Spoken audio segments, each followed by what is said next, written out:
Gomez are an English indie rock band who were formed in Southport. Let's give you some numbers.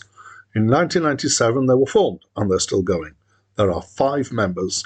They have 0 ex-members. They have 3 lead vocalists, and they have released 7 studio albums. They were named after a friend of theirs who's called Gomez. Apparently at the first gig, which was in a social club in Leeds, they didn't actually have a name for the band, but they left a sign outside for their friends saying, "Gomez in here."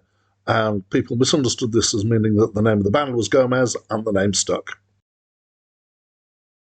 Hi, my name's Dan. So this was the debut album by Gomez. I know of them. I've heard a few of their tracks before that have made it onto radio and compilations that I've had, but I'm not sure I've heard this album before. I'm fairly sure actually I haven't. It's sold and reviewed really well, and so I would describe it as it's a little difficult in some ways. Well, it's kind of blues rock with a kind of neo-psychedelic thing to it.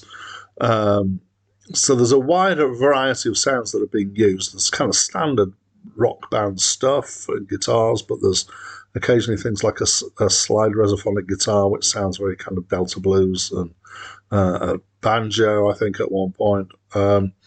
And then there's other things like electronic elements and particular electronic processing and stuff that definitely tells you it's more up to date than something from back in the 70s or something like that. Sometimes it's quite heavy. Some of the stuff that I saw about it was accusing them of plundering the past as if they're not doing anything new. But I didn't have a problem with that. I thought that they'd basically taken elements from different times in music and other elements as well, and put them together in a way that's quite rich. I found the whole thing to be rich and warm and musically engaging, so I enjoyed it. Definitely musically. The production is excellent, I would say. And it surprised me to find out that it was produced by the band themselves, and this is their debut album, so presumably the first album they produced. They've done a really good job on this. There are 3 lead singers here. The one that's most distinctive is Ben Ottewell, who has a really full-on gravelly voice. It's a great voice, I have to say. It's maybe not quite as gravelly as Tom Waits or somebody like that, but it definitely kind of suits this kind of music really well.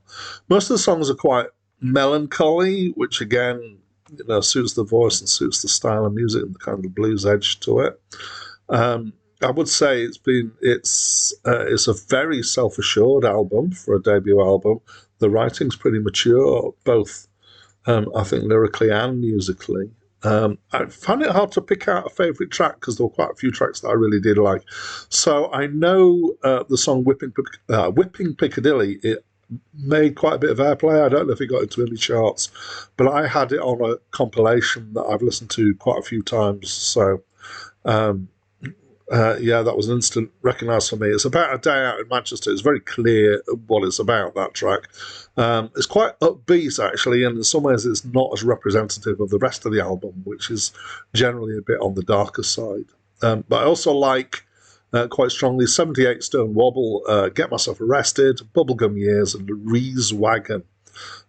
So altogether, I would say I found it to be a really strong album. And I enjoyed it. And I'm just a little bit sad that there's not more Gomez in this list to come up.